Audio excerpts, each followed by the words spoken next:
amb un cor immens. Alguna cosa li faltava. El seu cor s'omplia de preocupació. Mai és suficient. No podia deixar de pensar en el dolor dels altres. Malament de veritat. Benvinguts! Soc l'Anna de Santiago i avui estic aquí amb el Rufus per explicar-vos una història molt especial. Un conte que ens parla de prioritzar el nostre benestar. M'acompanyeu? En un poble petit, envoltat de vinyes, hi vivia l'Aina. Era una nena amb un cor immens. Des de ben petita havia tingut una passió per ajudar els altres. Sempre que veia algú trist, el seu cor s'omplia de preocupació i sentia com si hagués de fer alguna cosa. No podia deixar de pensar en el dolor dels altres ni en les seves preocupacions. Estava decidida a canviar el món, però, per alguna raó, sentia que el seu propi cor estava cansat i buit. Sentia que, malgrat tot el que feia per ajudar, alguna cosa li faltava. Un dia, quan el cel era blau clar i el sol brillava amb força, l'Aina va caminar pel parc amb la seva ment plena de preocupacions. Pensava que volia fer més, ser més pels altres, i es va asseure en un banc, lluny de la multitud, intentant ordenar els seus pensaments. De sobte, va veure una dona caminant tranquil·lament pel camí. Portava una bufanda de colors càlids i una gran jaqueta. I al seu costat anava el seu gos, el Nick. El gos, amb el seu camina pausat, semblava transmetre una sensació de pau. La dona i el gos caminaven com si el temps fos el seu aliat, sense presses, sense preocupacions. Era l'Ester, una dona a qui l'Aina coneixia perquè sempre passejava pel parc amb el seu gos Nick. Però avui l'Aina es va fixar en ella d'una manera diferent. L'Ester tenia una calma que semblava envoltar-la com una capa invisible i la seva energia tranquil·la va atraure la mirada de l'Aina.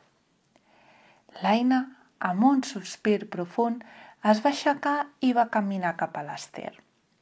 I amb un somriure una mica trist va començar a parlar. Ester, no sé què fer. Vull ajudar els altres, però sempre em sento cansada. Veig a la gent patir, veig a aquells que necessiten ajuda i em fa mal al cor. Però sembla que, tot i que faig tot el que puc, mai és suficient. Em sento tan buida per dins. L'Ester va fer un amable somriure, amb una mirada plena de comprensió. Va parar el seu pas i va seure al costat de l'Aina, fent que el seu gos Nick s'estirés tranquil·lament als seus peus. L'Ester va mirar l'Aina amb una mirada calmada i suau. Aina, per ajudar els altres, primer hem d'estar bé amb nosaltres mateixos. Hem d'omplir el nostre propi cor abans de poder expandir-lo als altres. L'Aina, amb els ulls una mica oberts per la sorpresa, va respondre amb una mica d'incertesa.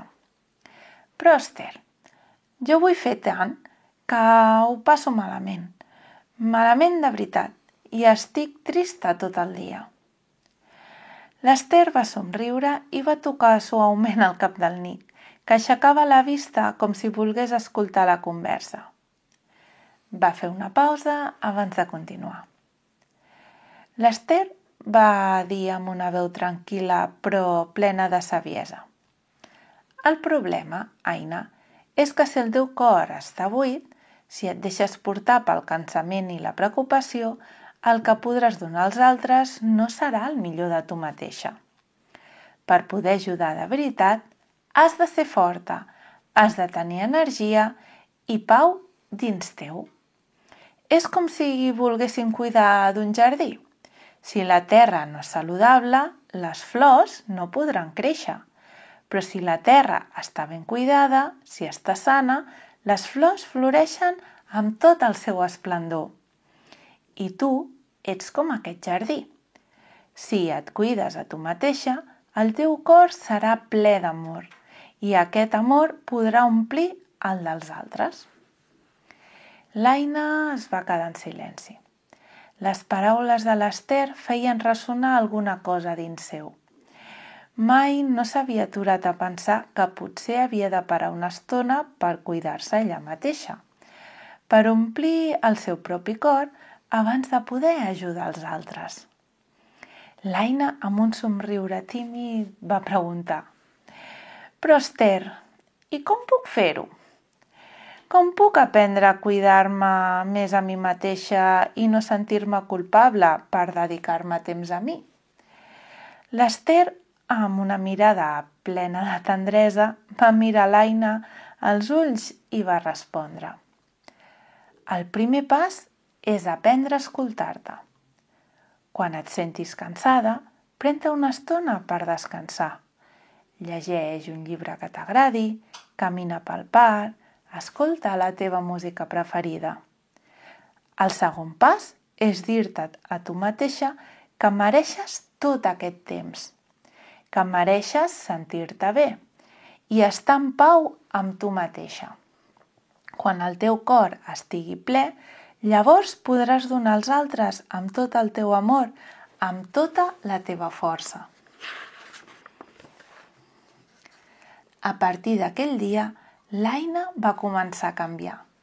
Ja no se sentia tan pressionada a ajudar els altres. Es va prendre el seu temps per gaudir dels seus moments en què podia cuidar-se i estimar-se. Va començar a veure's amb una nova mirada que la feia sentir forta, plena i capaç de donar el millor de si mateixa. I així, a poc, va començar a veure com, quan el seu cor estava ple, podia ajudar de manera més profunda i genuïna a tots aquells que tenien necessitat d'amor i atenció. Un matí, mentre passejava pel parc, es va trobar una amiga, l'Helena, que semblava estar preocupada. En lloc de córrer a ajudar-la immediatament, l'Aina es va aturar i va respirar profundament. Va recordar el que l'Ester li havia ensenyat, va escoltar-se a si mateixa i amb una gran confiança es va apropar a la seva amiga amb un somriure brillant. L'Aina, amb molta calma, va dir a la seva amiga Helena: «Jo sé que les coses poden semblar difícils, però recorda que sempre podem trobar la pau dins nostre. Jo et puc ajudar, però primer vull que sàpigues que el més important és que et cuidis, que et donis temps a tu mateixa per sentir-te bé». L'Helena va somriure i l'Aina va sentir, per primera vegada, que estava realment ajudant. La pau que sentia en el seu cor es transmetia als altres de manera natural. Així és com l'Aina va aprendre a prioritzar el seu benestar. I és així com acaba el conte d'avui. Moltes gràcies per acompanyar-nos. Fins la propera!